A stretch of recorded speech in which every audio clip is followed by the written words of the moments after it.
Everyone has told you the same thing. Don't take it personally. Just let it go. You are too sensitive. And for years you have tried to become the kind of person who doesn't care. But what if that advice was wrong? And what if your sensitivity is not the problem everyone told you it was? Researchers at the University of British Columbia found that people who process interpersonal events deeply scored measurably higher on tests of social intelligence and empathy accuracy than people who shrug things off easily.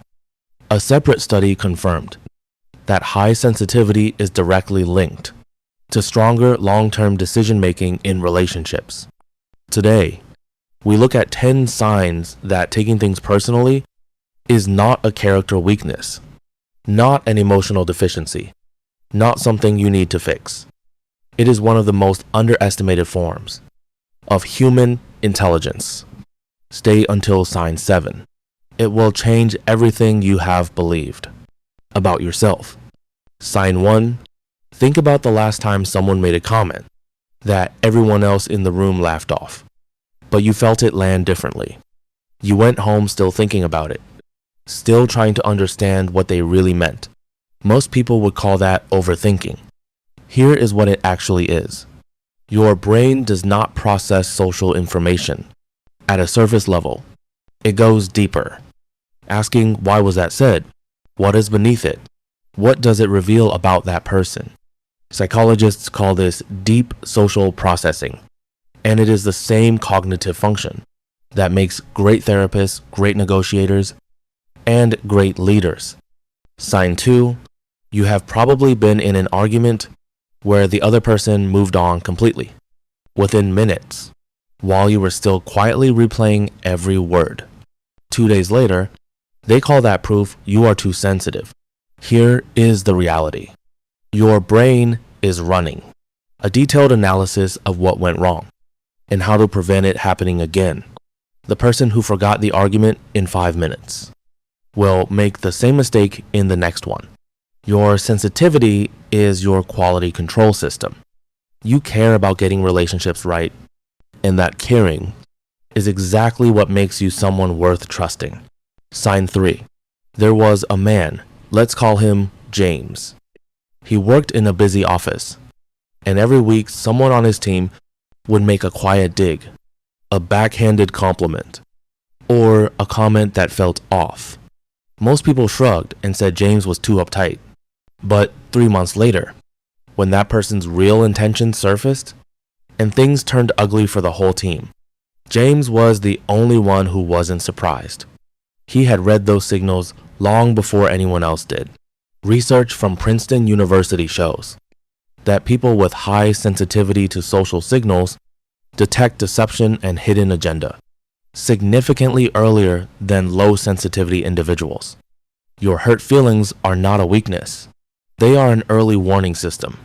Most people don't have access to sign 4 when someone close to you is going through something and they haven't told you yet.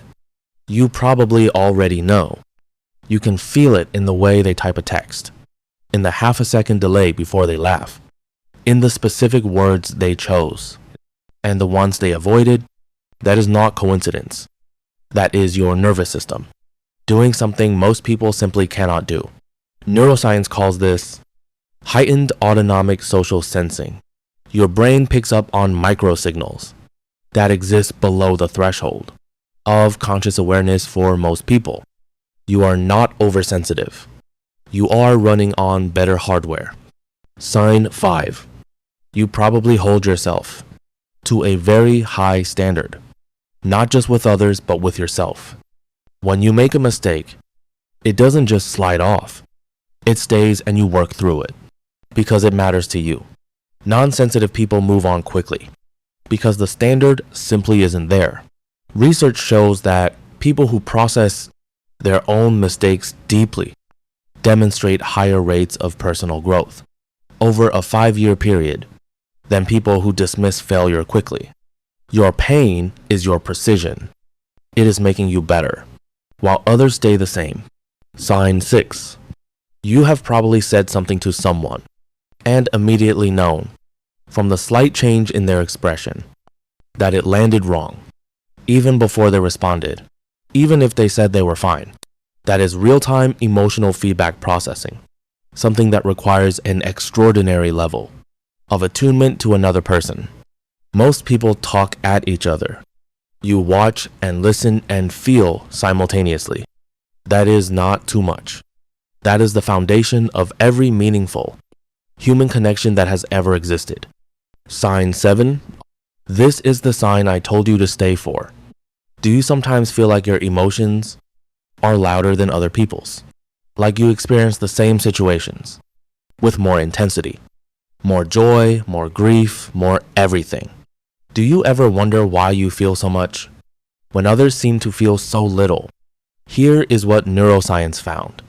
When researchers scanned the brains of highly sensitive people, they found significantly stronger activation in the insula, the region responsible for awareness, empathy, perception, and self-understanding, the same region that lights up in elite musicians, surgeons making high-stakes decisions, and trained therapists in session.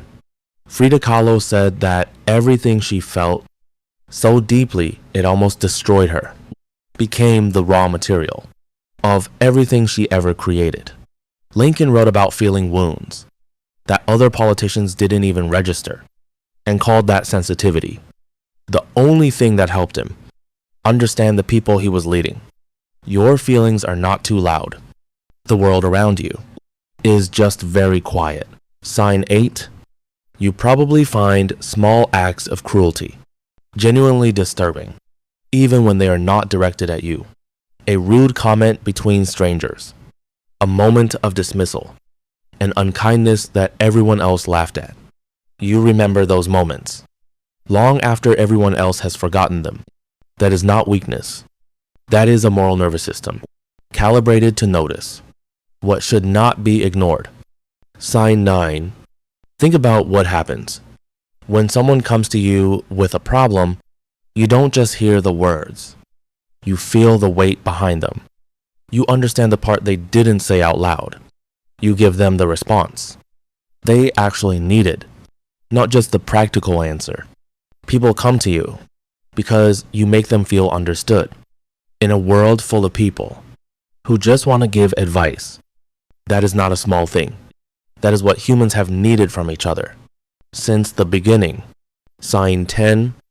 And finally, the people who take things most personally are usually the ones who care the most about doing things right, about not hurting others, about the kind of person they are becoming over time. Indifferent people don't take things personally because they don't really care about people. Your sensitivity is the proof of everything you value. It is the evidence that you are someone who takes the human experience seriously. Most people never get there. You came into this video thinking taking things personally was something wrong with you, but Frida Kahlo painted from feelings so deep they frightened people around her and left behind work that will outlive us all. Lincoln felt what others didn't and made decisions that changed the course of history. What if the very thing everyone told you to turn off is actually the thing that makes you capable of something extraordinary? If that resonated, drop a like to let me know and tell me in the comments. Do you think sensitivity is a strength? Or is there a point where it becomes too much? I genuinely want to know your take. Until next time, stay quiet, stay focused, and keep winning your own way. See you in the next one.